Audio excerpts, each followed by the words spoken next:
A blessed day to everyone. Welcome to our daily podcast, Hope and Strength for the Journey. Our scripture verse for today is found in the book of Galatians chapter 5, verses 22 and 23 says, "But the fruit of the Spirit is love, joy, peace, patience, kindness, goodness, faithfulness, gentleness, self-control. Against such things there is no law." In our walk with Christ, we are called to grow in the fruit of the Spirit. And one of the most vital and sometimes most difficult fruit is temperance or self-control. It's the ability to master our desires and impulses, to say no when the flesh says yes, and to yield to the Holy Spirit in every area of our lives. Ang pagpipigil sa sarili ay hindi lang tungkol sa pag-iwas sa masasamang bagay. Ito ay tungkol sa pamumuhay na nagpapakita ng kaayusan at balanse ng Diyos. Sinasaklaw nito ang bawat aspeto ng ating buhay, ang ating emosyon, mga salita, mga gawi, pananalapi at pati na rin ang ating oras. Kung walang pagpipigil sa sarili, maging ang magagandang bagay ay maaaring maging mapanira. Today, let's explore the three areas of our Christian walk: purity, power, and purpose. Number 1, purity in thoughts and actions. In Proverbs chapter 25 verse 28 says, "A man without self-control is like a city broken into and left without walls." Imagine a city with no walls, open to attacks, vulnerable to the enemy, and chaotic. In the ancient world, walls were essential for defense and protection. Without temperance, our lives are like that city, vulnerable to the attacks of sin, temptation, and destruction. Kapag isinasabuhay natin ang pagpipigil sa sarili, pinoprotektahan natin ang ating puso at isipan mula sa karumihan. Maging sa pag-iwas sa nakakasamang nilalaman o negatibong impluensya sa ating isipan, tinutulungan tayo ng pagpipigil sa sarili na magtayo ng mga pader ng proteksyon sa ating spiritual na buhay. Ang kalinisan ay hindi lang tungkol sa pag-iwas sa kasalanan, kundi sa pamumuhay ayon sa kabanalan ng Diyos sa ating mga kaisipan at gawa. Paano po natin i-apply ang bagay na ito? Guard your thoughts with God's Word. Practice self-control in what you watch, what you read, and even how you speak. Let purity be a reflection of temperance in your life. Amen. Number 2, power over desires and habits. In 1 Corinthians chapter 9 verse 27 says, "But I discipline my body and keep it under control, lest after preaching to others, I myself should be disqualified." Consider an athlete training for a race. The athlete does not indulge in whatever he wants, but is disciplined, following a strict regimen to reach his goal. He sacrifices immediate gratification for the greater goal of victory.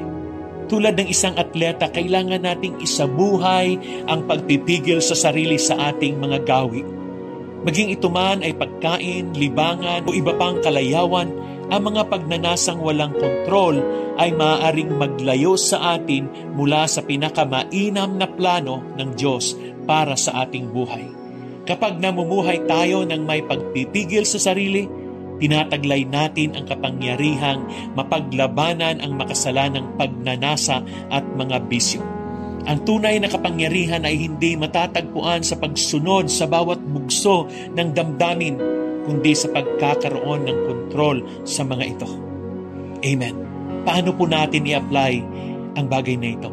Identify one area in your life where your habits have gotten out of control. Pray for the Holy Spirit's help to practice temperance and develop habits that glorify God. Amen.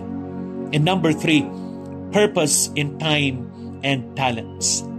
In Ephesians chapter 5 verses 15 and 16 says, "Look carefully then how you walk, not as unwise but as wise, making the best use of the time because the days are evil. Imagine someone given a precious gift of gold coins and told to use them wisely. If they waste the coins on trivial things, they miss out on greater opportunities for lasting impact. Likewise, time and talents are gifts from God that require temperance to use effectively. Without temperance, we waste the opportunities God gives us. Ang pagpipigil sa sarili ay tumutulong sa atin na iayon ng ating buhay sa layunin ng Diyos. Sa pamamagitan ng tamang pamamahala ng ating oras at kakayahan. Kapag tayo ay disiplinado sa paggamit ng oras, pinipiling huwag itong sayangin sa mga bagay na walang halaga, maaari nating lubos na yakapin ang layuning ibinigay ng Diyos sa atin. Ang pagpipigil sa sarili ay susi upang matupad ang misyong ipinagkaloob ng Diyos sa iyong mga kamay. Amen. Paano po natin i-apply ang mga ito? Reflect on how you're using your time and talents. Are you investing them in things that matter for eternity? Practice temperance by prioritizing God's will over distractions. Amen. And as I wind up, temperance is more than just self-denial. It's the power of the Holy Spirit working in us to help us live a life of balance, discipline, and purpose. Whether it's in purity, power, or purpose, temperance helps us reflect Christ to the world. May we strive to grow in this fruit, not through our own strength, but through the Spirit that lives in us. God calls us to a life of self-control, and through Him, we can master our desires, live in discipline, and fulfill His purposes. Amen. Let us pray. Lord, we thank You for the gift of temperance, the self-control that comes from Your Spirit. Help us to live lives that reflect Your purity, power, and purpose.